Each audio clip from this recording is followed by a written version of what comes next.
Hello students. तो जैसा कि लास्ट लेक्चर में यहाँ तक नोट्स तक फोर तक अपने चले थे, जिसमें मैंने बताया था आपको t r plus one term का x n plus y raise to the power n का जो कोफिशिएंट है एक्स एंड वाई का वो एन सी आर है। ठीक है। तो अब आप ये देखो कि इसमें क्या है। एक सबसे पहले मैं आपको ये बताना चाहता हूँ कि एन सी आर इसको डील कैसे करते हैं। तो आपको ये पता होगा कि एनसीआर को डील करने का तरीका जो है वो है n factorial upon n minus r factorial और फिर बचा वही आर फैक्टोरियल। ये इस तरीके से इसको डील किया जाता है। तो क्या है कि आप फैक्टोरियल को ऐसे भी रिप्रेजेंट करते हैं बहुत जगह, आप ये भी जानते हैं। Factorial this is only the part of representation, nothing else. तो n factorial upon n minus r factorial और आर फैक्टोरियल। तो एनसीआर को इस तरीके से हम लोग डील करते हैं। अब इसके कुछ कॉन्सेप्ट्स हैं, कुछ फॉर्मूले जो कि आपको आगे चल के काम आएंगे। सबसे पहला जो नोट्स है रिमार्क इसमें आपको ये देखना है कि जैसे ये एनसीआर है, तो सबसे पहले नोट्स में जाने से पहले मैं आपको कुछ एग्जांपल के थ्रू समझाता हूँ, वो ज़्यादा बेटर रहेगा। तो एक मिनट, पेन कलर चेंज कर लेता हूँ। ये देखो, जैसे एनसीआर है तो मान लो मैं लेता हूँ 5C, नहीं 5C2। ठीक है।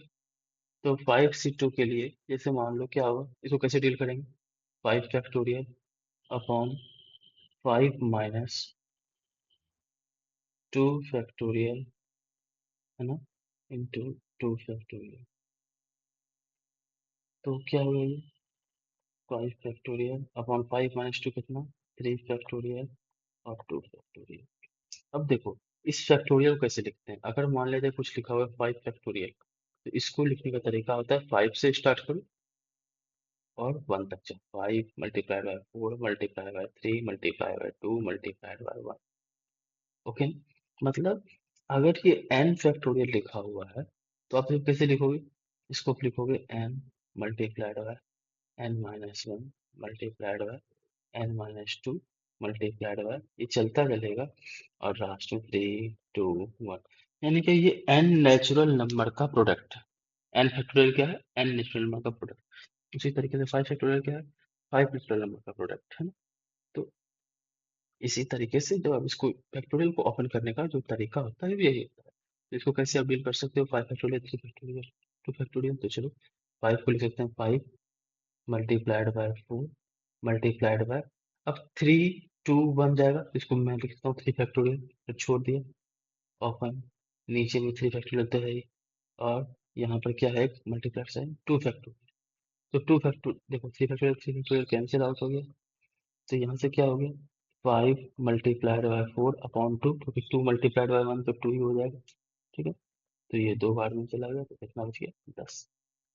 तो इससे आप क्या देख सकते हैं, आप ये सीख पा रहे हैं कि 5C2 इक्वल टू 10 है। Okay, alright. अब देखो फिर से मैं आता हूँ इसी मैटर पे कि 5 फैक्टोरियल, इसको आपने क्या लिखा था 5 - 2 फैक्टोरियल, और इसको क्या लिखा था फिर आपने 2 फैक्टोरियल। तो ये हो गया था 5 फैक्टोरियल अपन 3 फैक्टोरियल और 2 फैक्टोरियल। आप इसको इस तरीके से भी लिख सकते हैं 5 factorial upon 2 factorial 3 factorial. Just इसको जगह चेंज कर दिया इसका ना, रिप्लेस कर दिया 2 फैक्टोरियल 3 फैक्टोरियल। अब आप इसको लिख सकते हो ना इस तरीके से, इस टर्म को यहाँ पे, ये 5 फैक्टोरियल, 2 को क्या लिख सकते हैं 5 - 3 फैक्टोरियल, और ये क्या है 3 फैक्टोरियल। अब देखो, अब इसको आप क्या लिख सकते हो, ये आपको कुछ ऐसा दिख रहा है क्या 5 फैक्टोरियल 5 - 2 फैक्टोरियल और 2 फैक्टोरियल। तो मतलब ये 5C2 को हम इस तरीके से लिखे थे, तो उसी तरीके से इसको कैसे लिख सकते हैं 5C3। अरे वाह, इसका मतलब क्या हो गया कि ये 5C2 और 5C3 जो है वो आपस में इक्वल है, क्योंकि एक ही चीज से है। तो इससे एक नया फार्मूला आपको सीखने को मिला कि NCR बोलो या NCN-R बोलो, दोनों बात एक ही है ना? इस दोनों में कोई डिफरेंस नहीं है। Very good. तो NCR बोलिए या NCN-R बोलिए, बात बराबर है। ठीक है, चलिए अब एक नए नए कॉन्सेप्ट की तरफ चलते हैं। अब क्या है, क्या कि जैसे मान लो कोई क्वेश्चन आपको दे रखा है कि मान लो 10C8, पहले सबसे पहले मैं कुछ सॉल्व करने के लिए सिखाता हूँ आपको कि 10C8 इसको सॉल्व कैसे करोगे। तो आप कहोगे ठीक है, मेरे पास तो फार्मूला है sir, 10 factorial divided by 10 - 8 factorial divided by 8 factorial है ना, मतलब इक्वल टू 10 फैक्टोरियल। ये 10 में से 8 तो 2 फैक्टोरियल, ये 8 फैक्टोरियल। अब आप 10 को ऑपरेट करोगे तो क्या होगा, 10 × 9 मल्टीप्लाइड बाय 8 फैक्टोरियल। यहाँ पर क्या हो गया, 2 फैक्टोरियल का मतलब 2 × 1 यानी कि 2 ही हुआ ये, है ना।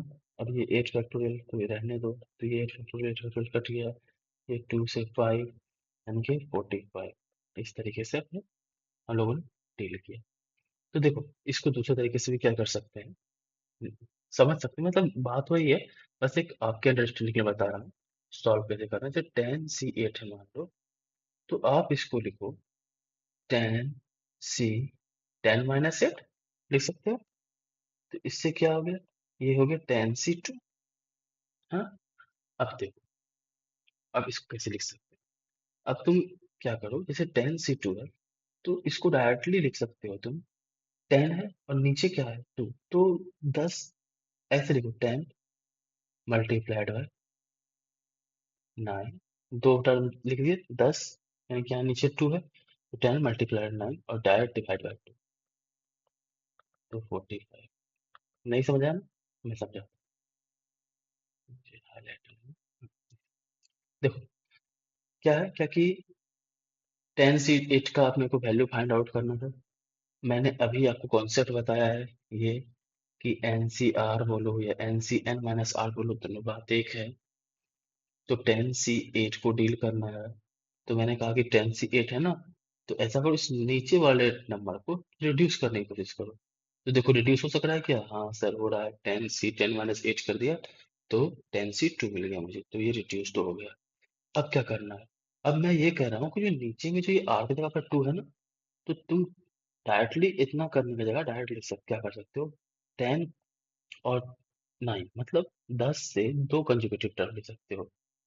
यहाँ 2 है ना, तो 10 से 2 कंसेक्यूटिव टर्म क्या हो गया, 10 पहला, 9 दूसरा, 10 × 9 डिवाइड बाय, डायरेक्टली आंसर।